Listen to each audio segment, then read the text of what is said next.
राधे राधे दोस्तों। अभी तक हम लोग भारतीय न्याय संहिता की धारा 109 तक चर्चा कर चुके थे। अब हम लोग आगे देखते हैं। ठीक है। जिसमें क्या है, आपराधिक मानववध करने का प्रयत्न है। हम लोग चर्चा करेंगे आपराधिक मानववध के संबंध में कि आपराधिक मानववध जो होता था इसके संबंध में प्रयत्न। पहला तो होता था आपराधिक मानववध कोई कर दिया है, और दूसरा होता है आपराधिक। अब अगली जो आगे चर्चा करेंगे वो आपराधिक मानववध करने का प्रयत्न जो होता है उस पर जो है। और उसके बाद अगला टॉपिक हमारा आता है संगठित अपराध। संगठित अपराध कौन कौन से होते हैं, इनमें बहुत सारी चीज़ें दी गई है, परिभाषाएं भी दी गई हैं और अलग अलग सजा भी दी गई है। ठीक। और अगला आता है छोटे संगठित अपराध। मतलब ऐसे अपराध जो छोटे हों।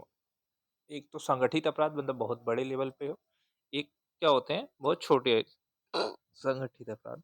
तो चलिए देखते हैं हम लोग पहला आपराधिक मानववध के लिए प्रयास। ठीक। या प्रयत्न। बीएनएस की धारा 110 के तहत जो कोई भी ऐसे इरादे या ज्ञान के साथ ऐसी परिस्थितियों में कोई कार्य करे कि यदि वह उस कार्य से मृत्यु का कारण बनता है, तो वह गैर इरादतन हत्या का प्रयत्न का दोषी होगा। उसे 3 वर्ष तक की अवधि के लिए कारावास, और यदि ऐसे कार्य से किसी व्यक्ति को चोट पहुंचती है तो उसे 7 वर्ष तक की अवधि के लिए कारावास या जुर्माना दोनों से दंडित किया जा सकता है। ठीक है। इसके कहने का तात्पर्य ये है कि वो ये जानता है, उसको इरादा और ज्ञान ये भी है कि ये कार्य करेगा तो सामने वाले की मृत्यु हो सकती है, परंतु उसका ये इरादा नहीं कि उसकी मृत्यु हो सामने वाले की।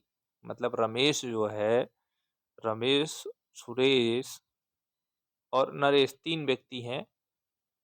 रमेश क्या करता है, सुरेश के उकसावे में आकर या ऐसी परिस्थितियों में आकर नरेश के ऊपर क्या करता है, हमला करता है। और उसको ये ज्ञान होता है कि हमारे इस हमले से नरेश की मृत्यु हो सकती है। क्या है, हो सकती है, इस हमले से मृत्यु हो सकती है, परंतु उसका इरादा क्या है, उसको मारने का नहीं है नरेश का। रमेश रमेश जो है नरेश को मारने का इरादा नहीं रखता है, लेकिन रमेश जो है सुरेश के द्वारा जो परिस्थितियां उत्पन्न की गई हैं इस कारण से वो क्या करता है, नरेश के ऊपर हमला करता है।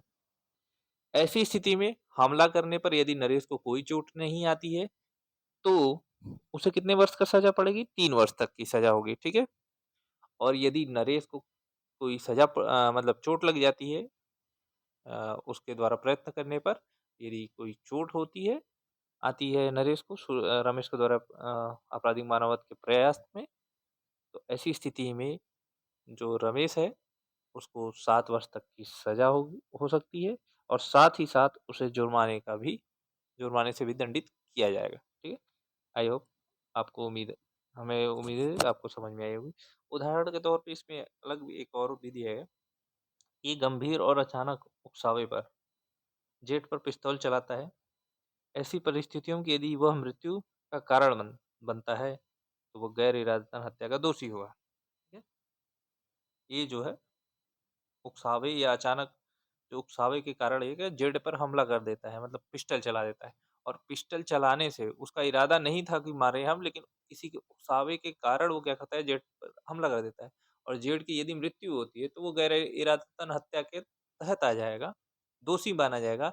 और यदि वो जेड की हत्या नहीं होती है तो उसके प्रयत्न में गैर इरादतन हत्या के प्रयत्न का दोषी पाया जाएगा और उसे 3 वर्ष तक की सजा होगी। ठीक है। 3 वर्ष तक की सजा होगी, और साथ ही साथ यदि कोई चोट आती है तो उसे 7 वर्ष तक की सजा होगी।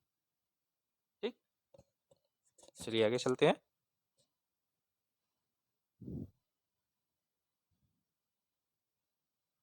संगठित अपराध अगला आता है हमारा संगठित अपराध। भारतीय न्याय संहिता की धारा 111 में संगठित अपराध से जुड़ी है। इस धारा के तहत संगठित अपराध को परिभाषित किया गया है, और इन अपराधों में शामिल लोगों को सजा का प्रावधान है। ठीक है। जो 111 है इसमें परिभाषित किया गया है, साथ ही साथ इसमें दंड भी दिया गया है, लेकिन अलग-अलग उपधाराओं में दिए गए हैं, ठीक है? केवल एक धाराएँ नहीं है। उदाहरण के तौर पर इसमें आगे चर्चा की है। अपहरण क्या संगठित अपराध में क्या होते हैं? अपहरण जैसे कार्य, कई लोगों को मिलकर होता है अपहरण, डकैती, ठीक है? वाहन चोरी, जबरन वसूली, भूमि हड़पना, ठेके पर ठेके पर हत्या, मतलब किसी से ले लिया भैया, सुपारी ले बहुत नाम सुने होंगे, सुपारी ले लिए, सुपारी ले लिए हैं हम इसका आज उसका सुपारी उसको दे दिए हैं और वो जाके वो उसको निपटा आएगा। तो ऐसी स्थिति को ही उसी को कहा गया है ठेके पर हत्या। आर्थिक अपराध मतलब आर्थिक अपराध कोई आर्थिक संबंधी या पैसे-वैसे से संबंधित कोई हो। साइबर अपराध हो, साइबर अपराध देखे ही होंगे, मिल-जुल के ज़्यादातर लोग करते हैं। मानव तस्करी, मानव तस्करी एक व्यक्ति द्वारा कभी किया ही नहीं जा सकता है, ठीक? ड्रग्स, हथियार, अवैध सामान या सेवाओं राधे राधे सेवाओं अवैध सामान या सेवाओं, वेश्यावृत्ति या फिरौती के लिए मानव तस्करी सहित कोई भी जारी गैर कानूनी गतिविधि जिसकी व्यक्ति या व्यक्तियों के समूह द्वारा देने वाली बात इसके आगे है कि गैर कानूनी गतिविधि है किसी व्यक्ति मतलब एक व्यक्ति भी कर सकता है, लेकिन वो एक व्यक्ति अकेले ऐसे नहीं करेगा, वो किसी न किसी प्रारूप में करेगा। संगठित मतलब समूह का एक भाग होगा और वो उसका जो कार्य करना होगा वो उस तरीके से करता होगा, ठीक है? जैसे मानव तस्करी में क्या होता है कि जो महिलाएँ हैं या पुरुष हैं, बच्चे हैं, उनको तो 2, 4, 10 लोग इकट्ठे आके नहीं उठा के ले जाते। कई बार क्या होता है उनको किसी प्रेम जाल में या किसी अन्य तरीके से फँसाकर एक ही व्यक्ति लेके जाता है, वहाँ तक पहुँचाता है, फिर उसके आगे अन्य लोग मिले रहते हैं, तो वो संगठित अपराध कहलाएगा, ठीक? वैसे ही है, इसमें दिए क्या गया गैर कानूनी गतिविधि है किसी एक व्यक्ति या व्यक्तियों के समूह द्वारा। एक व्यक्ति भी हो सकता है, समूह द्वारा हो सकता है, अकेले हो सकता है, संयुक्त रूप से हो सकता है। संगठित अपराध सिंडिकेट के सदस्य के रूप में हो सकता है, सिंडिकेट बना हुआ है, बहुत सारे लोग हैं, उसके एक सदस्य के रूप में हो सकते हैं या ऐसे सिंडिकेट की ओर से हिंसा का उपयोग करके ऐसे बहुत सारे सिंडिकेट जिनकी ओर से हिंसा का उपयोग करके हिंसा की धमकी देकर किसी को धमकी देकर हिंसा का जो हमारा समूह या कोई भी है सिंडिकेट उस उसको उसका उपयोग करके कि ऐसा कर देंगे वो ऐसा कर देंगे तुम्हारे साथ तो उसी धमकी देकर जबरदस्ती करके या वित्तीय लाभ सहित प्रत्यक्ष या अप्रत्यक्ष भौतिक लाभ प्राप्त करने के लिए सीधे वित्तीय लाभ सहित प्रत्यक्ष या अप्रत्यक्ष भौतिक लाभ प्राप्त करने के लिए किसी अन्य गैर कानूनी तरीके से संगठित अपराध माना जाएगा, ठीक है? किसी अन्य गैर कानूनी तरीके से यदि कोई करता है तो संगठित अपराध माना जाएगा। हमें उम्मीद है समझ में आई होगी कि चीज़ें क्या-क्या होती हैं। आपको फिर से एक बार बता दें, अपहरण, डकैती, चोरी, जबरन वसूली, लूट, भूमि हड़पना, ठेके पर हत्या करना, आर्थिक अपराध, साइबर अपराध, मानव तस्करी, ड्रग्स, हथियार, अवैध सामान, सेवाओं, वेश्यावृत्ति, फिरौती इत्यादि जो होते हैं, ये संगठित अपराध की श्रेणी में आते हैं और इसमें संगठित अपराध होते हैं, ठीक है? और इसमें सिंडिकेट भी होते हैं, सिंडिकेट का सदस्य भी हो सकता है, अलग भी हो सकते हैं, अकेले भी हो सकते हैं, कुछ लोग भी साथ में हो सकते हैं। और ये होते हैं गैर कानूनी तरीके से यदि कोई करता है तो ये अपराध की श्रेणी में आता है, ठीक? चलिए स्पष्टीकरण देख लेते हैं इसका। इस उपधारा के प्रयोजन के लिए संगठित अपराध सिंडिकेट मतलब इसमें क्या दिया गया है संगठित अब से जो सिंडिकेट दिया है उसको परिभाषित किया है। संगठित अपराध का जो सिंडिकेट है इसमें क्या होता है सिंडिकेट से 2 या अधिक व्यक्तियों का समूह अभिप्रेरित है। सिंडिकेट का तात्पर्य 2 हो या उससे अधिक व्यक्तियों का समूह हो, जो सिंडिकेट या गिरोह के रूप में अकेले या संयुक्त रूप से कार्य करते हों, किसी निरंतर गैर कानूनी गतिविधियों में लिप्त रहते हैं। ये जो इस प्रकार के समूह होते हैं या सिंडिकेट होते हैं, निरंतर अवैध गतिविधियों में लिप्त रहते हैं, ठीक है? अगला जो टर्म्स है वो ये है, निरंतर कानूनी गतिविधियाँ। निरंतर कानूनी गतिविधि है, ठीक है?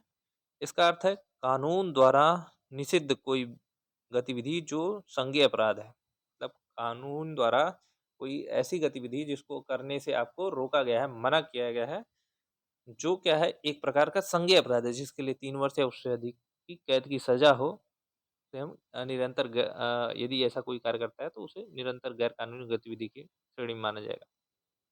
यू ठीक है? इसमें यही चीज़ दिया है जो किसी व्यक्ति द्वारा अकेले या संयुक्त रूप से किसी संगठित अपराध सिंडिकेट के सदस्यों में या ऐसे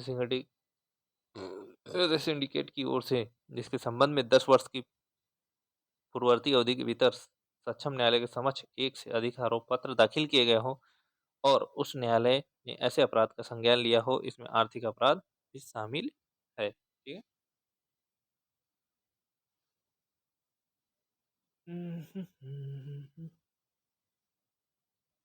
अगला आता है आर्थिक अपराध। आर्थिक अपराध से तात्पर्य क्या है? आप लोग भी समझते होंगे आर्थिक अपराध मतलब ऐसे अपराध जैसे आपराधिक विश्वासघात, जालसाजी, करेंसी नोट, ठीक? बैंक नोट, सरकारी टिकटों, जालसाजी, हवाला देने हवाला लेन-देन। हवाला क्या होता है? हवाला का मतलब ये है कि पैसे को जो हमारा लेन-देन हो रहा है, वो बड़ी मात्रा में और एक जगह से दूसरे जगह पर होता है, ऐसे। बड़े पैमाने पे धोखाधड़ी कई व्यक्तियों को धोखा देने के लिए मतलब ऐसे धोखे देने का मतलब आर्थिक नुकसान पैसे का ही किसी न किसी प्रकार से उसको आर्थिक रूप से क्षति पहुँचाना। आर्थिक रूप से किसी न किसी व्यक्ति को, शासन को, किसी को भी आर्थिक रूप से यदि कोई क्षति पहुँचा रहा है, वो आर्थिक अपराध की श्रेणी में आएगा, ठीक है? वो आर्थिक अपराध कहलाता है।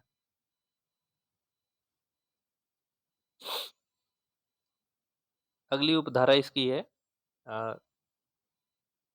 धारा 111 की उपधारा 2 जो कोई संगठित अपराध करेगा, ठीक है? उसे अब क्या-क्या दंड दिए जाएँगे, वो अलग-अलग धीरे-धीरे अलग-अलग उपधाराओं में बताई गई हैं। पहला है यदि ऐसे अपराध के परिणामस्वरूप किसी व्यक्ति की मृत्यु हुई हो तो उसे मृत्युदंड या आजीवन कारावास से दंडित किया जाएगा और वह जुर्माने से भी दंडित किया जाएगा जो 2 लाख रुपए से कम का नहीं होगा, ठीक है? इसमें सबसे बड़ी चीज़ ये दी गई है कि कोई अपराध आपने यहाँ पर किया है, संगठित होके कोई अपराध किए हैं और आप उस अपराध में क्या होता है किसी व्यक्ति की मृत्यु हो जाती है, मृत्यु कारित हो जाती है और ऐसी स्थिति जब यदि उत्पन्न हो जाती है, मृत्यु कारित होती है तो वहाँ पर सभी सदस्यों को जितने भी हैं जो जिसने कार्य किया है, ठीक है? तो उनको क्या किया जाएगा मृत्यु दंड दिया जाएगा या फिर आजीवन कारावास, ठीक है? आजीवन कारावास और जुर्माने से भी दंडित किया जाएगा और जो जुर्माना होगा वो कम से कम 10 लाख रुपए तक का होगा, उससे कम का नहीं होगा। मतलब 10 लाख रुपए उसे तो देना ही देना है, नहीं तो उससे कम का उसको नहीं देना है और आजीवन कारावास भी होगा साथ ही साथ, ठीक है? आगे चलते हैं।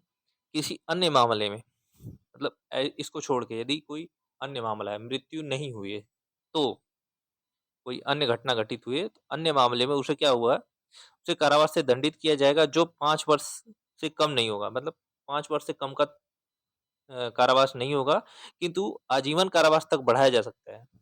उसको बढ़ाया कहाँ जा सकता है? आजीवन कारावास तक और वह जुर्माने से भी दंडित हो किया जाएगा जो 5 लाख रुपए से कम नहीं होगा। ध्यान देने की बात, इसमें 5 लाख से कम का जुर्माना नहीं है, ठीक है?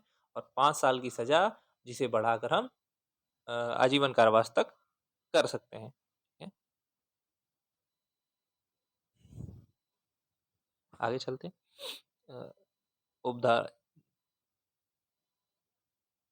बीएनएस की धारा 111 की उपधारा 3 इसमें किसके बारे में दंडित किया गया है? देखिए, जो कोई संगठित अपराध के लिए उकसाता है, अभी तो वो क्या है संगठित अपराध वहाँ पर वो डायरेक्ट किए थे, उसमें मृत्यु कारित हुई थी और दूसरे में मृत्यु के सिवाय कोई अन्य कार्य हुआ था, तो वहाँ पर उनको उस उपधारा 2 में उनको बताया गया था। उनको सज़ा का प्रावधान किया गया था। अब इसमें क्या किया गया है ये जो अ, द उपधारा 3 है, इसमें बताया गया है कि उकसाने का काम, दुष्प्रेरित करने का काम कोई करता है।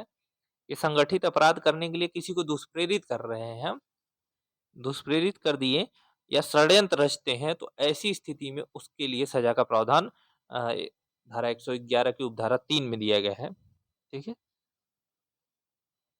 रचना यह है, षड्यंत्र रचना, जानबूझकर उसे अंजाम देने में मदद करना या संगठित अपराध की तैयारी के लिए किसी अन्य कार्य में शामिल होने उसे कार्य से उसे कम से कम 5 वर्ष के कारावास से दंडित किया जाएगा, लेकिन जो आजीवन कारावास तक बढ़ाया जा सकता है और यह कम से कम 5 लाख रुपए के जुर्माने का भी उत्तरदायी होगा। ठीक है? इसमें भी क्या दिया गया है, यदि कोई उकसाता है, तो उसको क्या दंड का प्रावधान है? 5 वर्ष का कारावास, कम से कम 5 साल का कारावास तो होगा ही, साथ ही साथ आजीवन कारावास भी हो सकता है और आजीवन कारावास के साथ-साथ उसको 5 लाख तक का 5 लाख का जुर्माना होगा, 5 लाख रुपए का जुर्माना कम से कम 5 लाख का होगा, उससे कम हो नहीं सकता, उससे अधिक दिया जा सकता है। ठीक है?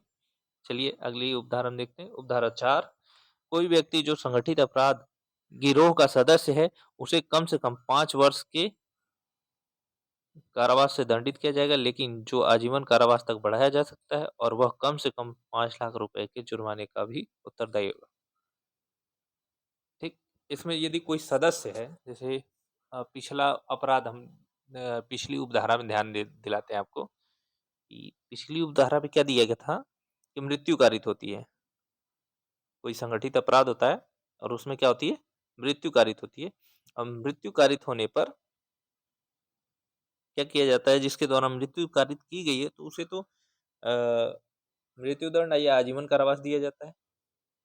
और लेकिन यदि कोई उसका सदस्य रहा है, उस कार्य को सदस्य रहा है, उसका सदस्य सहयोग किया है या डायरेक्ट नहीं रहा है, तो उसको क्या सजा मिलेगी?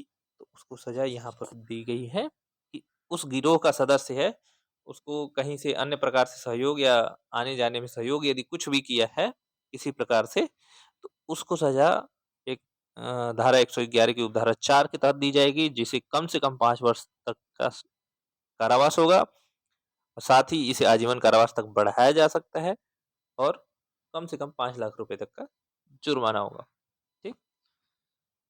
अगली उपधारा है, उपधारा 5, जो कोई जानबूझकर किसी ऐसे व्यक्ति को शरण देगा या छिपाएगा जिसे संगठित अपराध का अपराधी किया है, उसे कम से कम 3 वर्ष तक के कारावास से दंडित किया जाएगा, लेकिन जो आजीवन कारावास तक बढ़ाया जा सकता है।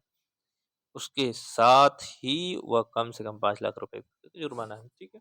जैसे कोई संगठित अपराध किया और अपराध करने के बाद आपके यहाँ आया और आपने क्या कर लिया, ऋण दे दिया, छुपा लिया और पुलिस से बचा लिया। ऐसी परिस्थिति यदि आप निर्मित करते हैं, तो ऐसी परिस्थिति निर्मित होने के पश्चात आपको बीएनएस की धारा 111 की उपधारा 5 के तहत आपको दंडित किया जाएगा, जिसमें आपको दंड 3 वर्ष तक का कारावास होगा। यदि मजिस्ट्रेट को लगता है कि नहीं ये कम है, तो उसे बढ़ाकर आजीवन कारावास तक बढ़ा सकता है कि आजीवन कारावास इसको दे दिया जाए और साथ ही साथ कम से कम आपको 5 लाख तक रुपए का जुर्माना देना पड़ेगा। 5 कम से कम 5 लाख रुपए का जुर्माना देना पड़ेगा, उससे अधिक ही आपको देने के लिए कहा जा सकता है। ठीक है? उस दंडित किया जा सकता है उससे अधिक के लिए भी। लेकिन इसमें एक स्पष्टीकरण है, ठीक है? बशर्ते कि यह उपधारा ऐसे किसी मामले पर लागू नहीं होती जिसमें अपराधी के पति या पत्नी द्वारा आश्रय या छिपाव किया गया हो। ठीक है? यह उपधारा कभी भी लागू नहीं होगी कि पति हो, जो अपराधी है उसका पति हो, पत्नी हो, पिता हो, माता हो, तो ऐसी स्थिति में नहीं होती है। ठीक है? क्योंकि उसके सगे संबंधी हुए, तो उनका मानवता और व्यवहारिक रूप से भी होता है कि अपने बच्चे को बचाने का होता है। ठीक है? अपने संबंधी का बचाने का होता ही है, तो उनको छिपाने का ऐसी बनती है। तो यदि ऐसी परिस्थिति बनती है, तो इन पे ये धारा लागू नहीं होगी। ठीक है? हमें उम्मीद है आप लोगों को समझ आई होगी। चलिए आगे चलते हैं।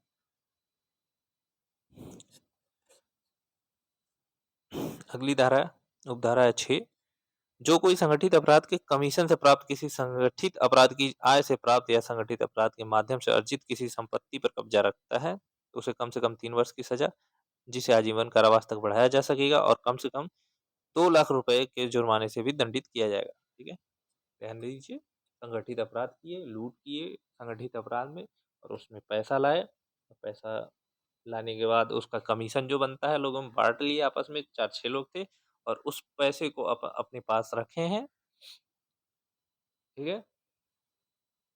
ऐसे और उस पैसे को रखे हैं तो उसके तहत आपको दंडित किया जाएगा और वो 2 लाख रुपए और साथ ही साथ 2 लाख रुपए का जुर्माना और कितने साल की सज़ा है आपको? 3 साल की सज़ा, ठीक?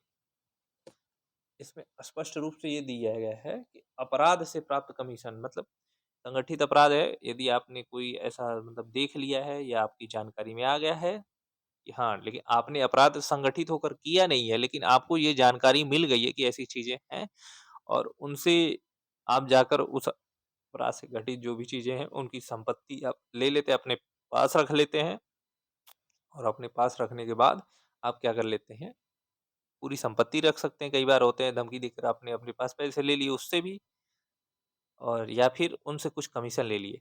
उदाहरण के तौर पे एक बताते हैं हाँ, कोई पुलिस वाला है, ठीक? एक पुलिस कर्मचारी है, जो क्या करता है 2-4 चोर होते हैं और चोरों ने किसी घर में संगठित होकर एक जगह चोरी की और चोरी करने के पश्चात वो क्या करते हैं, अपने घर चले जाते हैं और पुलिस कर्मचारी जो है राधे उसकी राधे। जानकारी मिल जाती है, ये फला व्यक्ति जो है चोरी किया है। इसने ये इतने लोग हैं जो संगठित अपराध में 4 या 5 लोग इन्होंने मिलकर चोरी किया है और उनके घर जाता है या उनसे संपर्क करता है, उनसे संपर्क करके उनको डरा-धमका कर उनसे उनके पास में जो चोरी की संपत्ति जब्त थी उसे जब्त कर लेता है और अपने पास अपने कब्जे में रख लेता है और अपने कब्जे में रखने के कारण वो क्या करता है किसी अन्य को नहीं देता और वो क्या होता है संगठित अपराध का जो संपत्ति है, राधे वो राधे। अपने कब्जे में रख लिया और इस प्रकार से राधे ये क्या हो राधे। गया धारा 111 की उपधारा 6 के तहत ये क्या हो जाएगा अपराधी हो जाएगा जिसे 3 वर्ष की सज़ा साथ ही साथ 5 लाख 2 लाख रुपए का जुर्माना हो जाएगा, ठीक है? तो ऐसे भी नहीं करना है, यदि कहीं पर ऐसा चीज़ यदि कोई पुलिस वाला करता है, तो उसको भी सज़ा देने का प्रावधान है और ये ऐसा इसलिए किया गया है क्योंकि क्योंकि पुलिस वाला तो अपराध करने गया नहीं था, वो चोरी करने गया नहीं था, संगठित अपराध में शामिल नहीं था। परंतु उसको ये जानकारी हो जाती है कि यहाँ पर उसने क्या कर दिया, पैसे अ, जो चोर है उनसे संपत्ति ले ली और संपत्ति को लेकर अपने कब्जे में रख लिया। जबकि वो संपत्ति जिस व्यक्ति की थी उसको वापस करवाने की ज़िम्मेदारी थी पुलिस वाले की, परंतु उसने अपने कब्जे में रख लिया लालच वश आकर या किसी कारणवश और ऐसा होने के कारण वो क्या कर देता है, इस धारा के तहत वो दंडनीय हो जाता है। बीएनएस की धारा 111 उपधारा 6 के तहत वो दंडनीय होगा जिसे 3 वर्ष की सज़ा और 2 लाख रुपए का जुर्माना भी होगा। ठीक? चलिए आगे चलते हैं।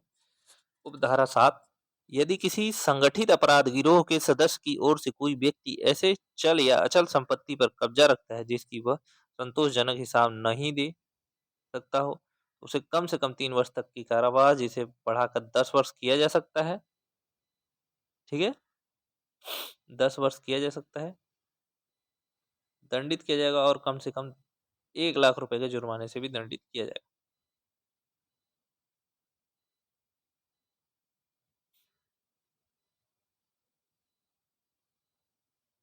सेम लगभग लगभग वही चीज़ें हैं। क्या है? ये धाराएँ इसमें आ जाती हैं, थोड़ा-सा इसमें ये हो जाता है कि यदि किसी संगठित अपराध के गिरोह के सदस्य द्वारा जैसे चोरों ने क्या किया? संपत्ति चोरी की। संपत्ति उन्होंने क्या करी थी 4-5 लोगों ने चोरी की। अब उन्होंने क्या करता है कि उसका कोई एक सदस्य क्या करता है, सदस्य वो जाके चोरी की गहने-जेवरात चोरी किए और गहने जेवरातों को क्या करता है ले जाके उनके पास दे देता है। सुनार जो होता है यानी सोनी जो सोने का ज्वेलरी बनाता है, उसके पास वो जाकर देता है और ऐसी चल या अचल संपत्ति वो जो सुनार होता है वो अपने पास रखता है। इस कारण से उसको क्या किया जाता है, वो बीएनएस की धारा 111 के उपधारा 7 के तहत दंडित होगा, ठीक है? और जिसे 3 वर्ष तक की सज़ा जिसे बढ़ाकर 10 वर्ष तक किया जा सकता है और साथ ही साथ 1 लाख रुपए का जुर्माना भी दिया जाएगा। चलिए आगे देखते हैं। छोटे संगठित अपराध, ऐसे अपराध जो छोटे हों, मतलब ये तो हम अभी पीछे जो चर्चा कर रहे थे उसमें बहुत बड़े वो हो सकते हैं, बहुत बड़े संगठित अपराध होते हैं, बहुत बड़े लोगों में संपर्क होता है, बहुत सारी चीज़ें सिंडिकेट-विंडिकेट होते हैं, 20-25 लोग भी हो सकते हैं, बहुत सारे लोग हो सकते हैं और रेगुलर चलते रहते हैं। लेकिन अभी क्या है, छोटे मतलब 1-2 लोगों का सदस्य है, कभी-कभार चलते हैं, ऐसे छोटे संगठित अपराध है, 1-2 लोग कभी अपना संगठन बना लिए और काम कर लिए फिर छूट गया। ऐसे संगठित अपराध जो होते हैं, इनको हम छोटे संगठित अपराध कहते हैं। ये बीएनएस की धारा 112 के तहत है और 112 की उपधारा 1 में इसको परिभाषित किया गया है, ठीक है? जो कोई किसी समूह या गिरोह का सदस्य हो, तो वे अकेले संयुक्त रूप से चोरी, छोटी चोरी, छीना-झपटी, धोखाधड़ी, टिकटों की अनाधिकृत बिक्री, अनाधिकृत सट्टा या जुआ, सार्वजनिक परीक्षा के प्रश्न पत्रों की बिक्री, कोई अन्य समान आपराधिक कृत्य है, उसे लघु संगठित अपराध करने वाला कहा जाता है। ठीक है? लघु संगठित अपराध यानी छोटे संगठित अपराध। ठीक? इसमें स्पष्टीकरण में क्या दिया है? इस उपधारा के प्रयोजन के लिए चोरी में छल से चोरी है। मतलब चोरी जो हो रही है, छल से चोरी है।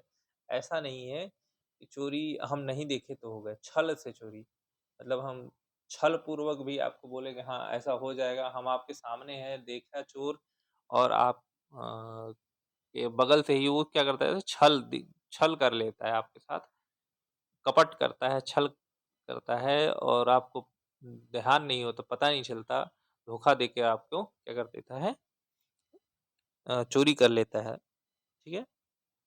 वाहन, आवास गृह या आवासीय परिसर से चोरी, माल की चोरी, जेब कतरे, कार्ड स्मैकिंग माध्यम से दुकान से सामान चुराना, ऑटोमेटेड टेलर मशीन यानी एटीएम मशीन की चोरी शामिल है। इन सारी चीज़ें क्या है, छल से जो चोरी है, सीधा-सा तात्पर्य है। छल दिखाकर चोरी करना, वाहन चोरी करना, ये सारी चीज़ें जो हैं, छोटे-छोटे जो अपराध हैं, ये सब के सब शामिल है। एक धारा 112 की उपधारा 2, इसमें क्या बताया गया है कि ये जो उपधारा 1 में वर्णित जितने भी अपराध हैं, उनके लिए दंड का प्रावधान उपधारा 2 में किया गया है। उपधारा 2 में क्या है? जो कोई भी छोटा-मोटा संगठित अपराध करेगा, उसे कारावास से दंडित किया जाएगा, जिसकी अवधि 1 वर्ष से कम की नहीं होगी, 1 साल की सज़ा होगी, किंतु 7 वर्ष तक की हो सकेगी, साथ ही जुर्माने से भी दंडित किया जाएगा। ठीक? राधे राधे। ठीक है दोस्तों, आज के लिए इतना ही। वीडियो यदि यदि आप लोगों को अच्छे लगे तो लाइक एंड शेयर भी करते रहें और कोई कमी समझ में आए तो इस कमेंट के माध्यम से बताने का कष्ट करें। धन्यवाद।